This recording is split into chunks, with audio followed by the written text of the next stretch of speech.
Meu nome é Gilson Pereira, sou educador, administrador e um militante eterno, eu digo, da causa negra. Por volta do centenário da abolição é que se dá meu engajamento de forma mais substancial dentro do movimento negro aqui de Pernambuco. Isso no ano de 1988. E naquele momento eu me dou conta de que o lugar de encontro da negrada, e onde a gente tinha assim uma participação mais próxima, era exatamente nas manifestações culturais, as quais acontecia ali através do afoxé, no Centro de Arte Popular de Olinda.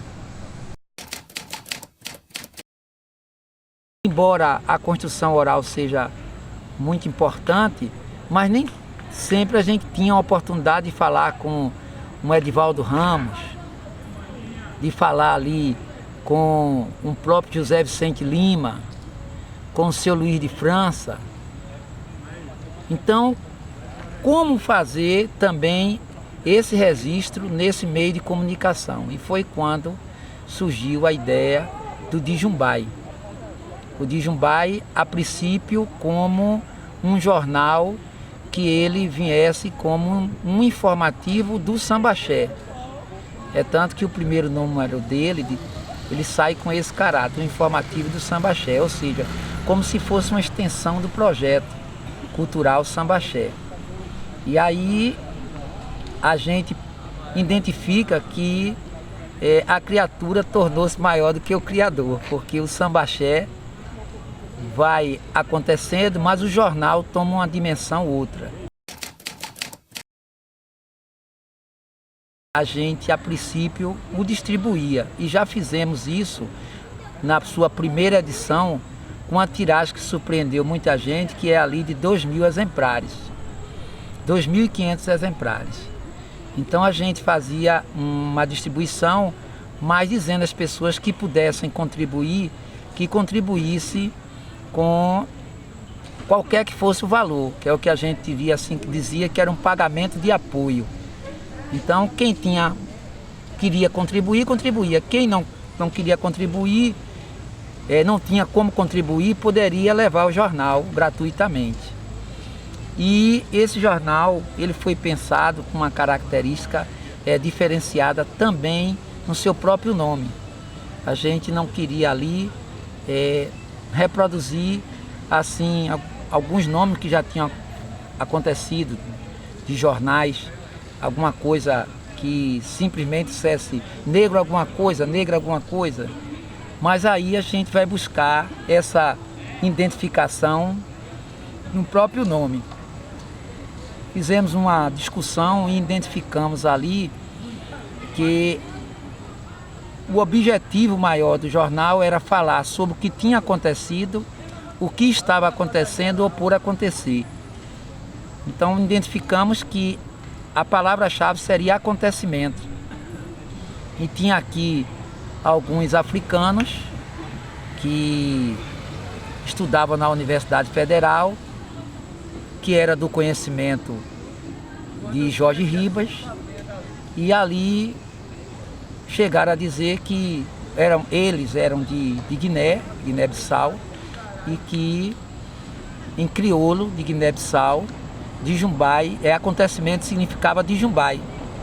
Gostamos do nome, mas achamos que poderia existir um entendimento por parte das pessoas quando lessem e dizer Dijumbei, por causa do inglês com essa predominância bem forte. Mas assim mesmo vamos manter, ficando por conta da gente essa afirmação de que o nome é Dijumbai. E aí também dentro do seu processo de distribuição das colunas, das seções, fomos fazer outra identificação, que foi colocar todas as seções com o nome em Yorubá. Então o jornal tinha essa característica, ele sempre trazia o resgate de alguns registros do acontecimento do passado em relação a pessoas como também a fatos históricos e principalmente dando essa conotação do que era muito o campo da oralidade, que não estava registrado em lugar nenhum e que se você não conversasse com alguém da militância antiga, e as chamadas dinossauros, dinossauras, você não ia ter como saber. Então o jornal procurava retratar isso, trazendo essa cena atual e muito dessa perspectiva de que a negrada pensava em termos de futuro, que a gente passou a chamar ali de uma agenda negra. Que agenda negra era essa? O que é que a negrada queria? Porque quando a gente ia, as pessoas perguntavam: o que é que vocês realmente querem? Então a gente também trabalhava isso no jornal. Tudo nesse contexto muito das colaborações. E aí a gente criou algo que é muito comum hoje nos jornais de um modo geral, mas era o que a gente chamava de correspondente. Então não dava muito para estar saindo, para ir nos diversos locais onde estava acontecendo a realidade da negrada, ou para se encontrar com muita gente que a gente queria se encontrar. E aí a gente pensa nessa ideia de ter o correspondente, jornal ainda no papel vegetal com letra 7. Então quando a gente precisava alterar uma matéria era o maior sacrifício do mundo, de modo que tudo era muito artesanal e o processo muito nessa lógica das colaborações de um modo geral. Conseguimos ali, através da gráfica do Estado, a Companhia Editora de Pernambuco, a possibilidade de rodar esse jornal lá. Era um jornal com 2 folhas, no tamanho A3, né, como se fosse, a princípio, na verdade era o A2, que você pega quase como se fosse uma folha de ofício e você dobra no meio. Então nós tínhamos 2 folhas com 8 páginas, totalizavam. E aí, fotografia era uma predominância do jornal, ilustração, com a própria participação do Amauri nesse contexto. E o mais era muito reportagem, trazia também algumas histórias nessa parte de ilustração para não ficar uma coisa muito carregada. E fizemos ele pensando também, que foi outra característica do jornal, o formato de um gibi. Porque como a negrada não tinha muito hábito de leitura, então a gente entendeu que se fizesse aquele jornal tradicional, as pessoas não iam ler. Então um dos apelos do jornal era trabalhar com esse formato de gibi e ao mesmo tempo trazer sempre na capa algo que estivesse acontecendo naquele momento, porque todo mundo ainda hoje se dá isso, que dá uma entrevista ou que está em algum lugar, quer se ver. Então a gente entendia que o jornal tinha que sempre ter na capa algo com esse caráter, ou quando não, assim, algo que fosse muito da busca das pessoas. Por exemplo, a edição número 1, a gente traz José Vicente Lima, que era uma figura na época, um militante histórico, que eu tinha muito ouvido falar e outras pessoas, mas que você não tinha acesso a José Vicente. Um militante da Frente Negra de 1930, morando aqui em Pernambuco, mas você tinha informação de Vicente através de Edivaldo Ramos.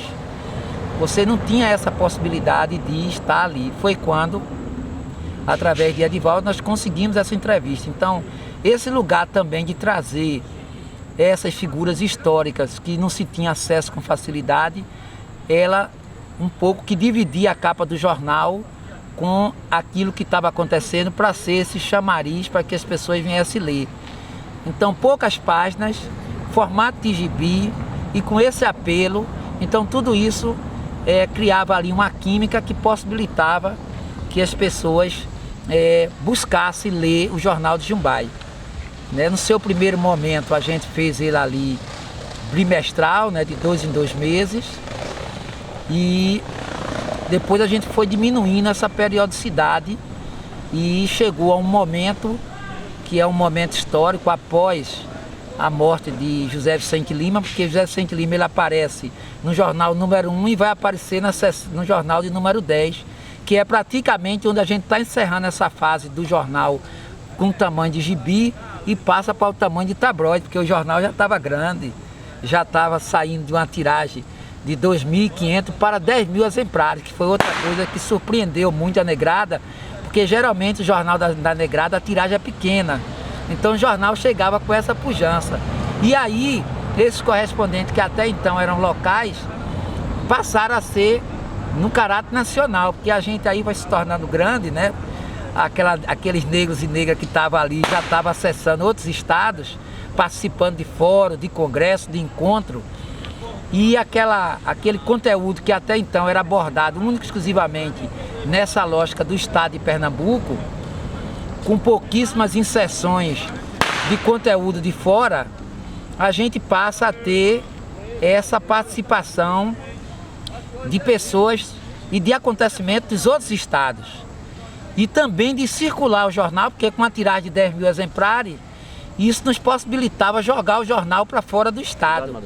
Então nós passamos a ter uma repercussão nacional, ao ponto de grandes encontros da negrada, já era a imprensa oficial, dizer, chama de Jumbai, porque é aquele pessoal que tem uma tiragem de 10 mil exemplares e que vai vir para aqui cobrir. E é impressionante, quando eu falo lá no início que a criatura torna-se maior do que o criador, é que o sambaxé deixa de existir, o jornal toma uma dimensão que é necessário que a gente constitua uma instituição para poder dar conta do jornal, que é a de Jumbai.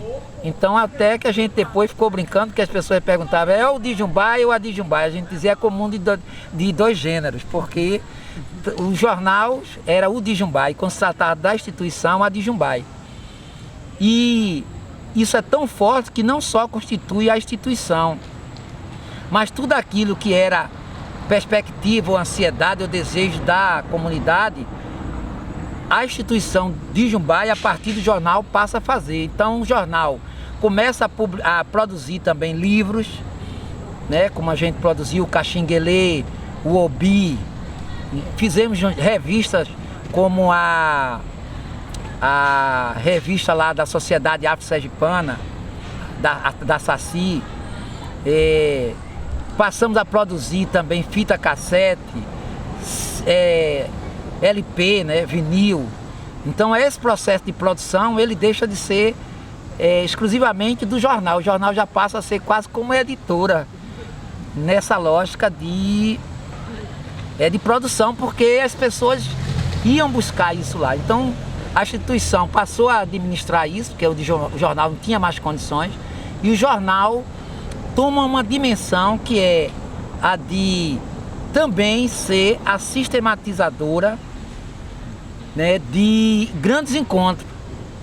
Então, o primeiro encontro de entidades negras, né, que não é esse Enem que existe hoje, é o Enem com N, né, no final, que é o Encontro Nacional de Entidades Negras.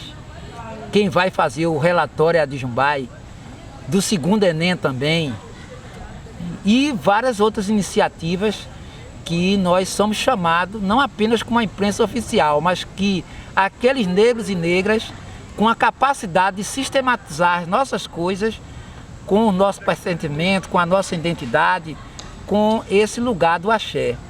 Então o jornal, ele vai para essa dimensão, de modo que ele chega ali até a sua 26ª edição, que é quando a gente dá uma parada ali no jornal,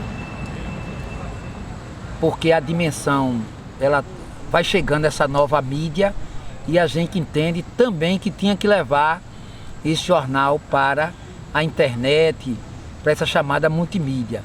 Mas já não tínhamos mais fôlego, por todo um contexto que eu estou falando aqui, mas que quem é de dentro da negrada sabe que não é fácil fazer isso, né, da forma que a gente fez, com a dimensão que a gente fez. Então, eu diria que a gente cumpriu mais do que o papel que a gente tinha pensado inicialmente. É como se você tivesse pensado em fazer um casebre e tivesse feito uma mansão, ou talvez um condomínio, né, que eu prefiro chamar um grande quilombo.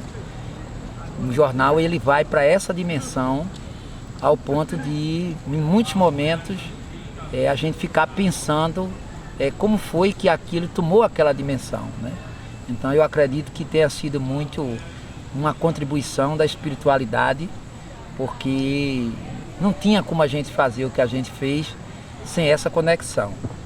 Então, hoje eu digo que o Jornal do Jumbai, ele fez e faz parte dessa história da militância negra aqui em Pernambuco e do Brasil, e cumpriu um papel fundamental, não apenas no processo da articulação, do registro, mas principalmente, eu diria, da proposição, porque ele deixa de ser uma imprensa que tão somente registra, mas que passa a propor, de ser essa voz da negrada, não apenas entre a gente, mas nesse contexto da relação com o poder público, ao ponto de muitas representantes do poder público terem ou passarem a ter conhecimento de nossas reivindicações a partir do jornal. Então o jornal, ele cumpre também esse papel, mas de todos os papéis do jornal, o que eu caracterizo do Jornal do Jumbai como principal foi ele ter ido ser utilizado como material paradidático dos professores da rede de ensino de todo o estado de Pernambuco. Então, se eu hoje tivesse que citar como principal papel do jornal, eu diria que para mim foi esse. É tanto que daí, dessa iniciativa, que aí a gente que tinha uma característica muito do movimento negro, ser um movimento litorâneo, né?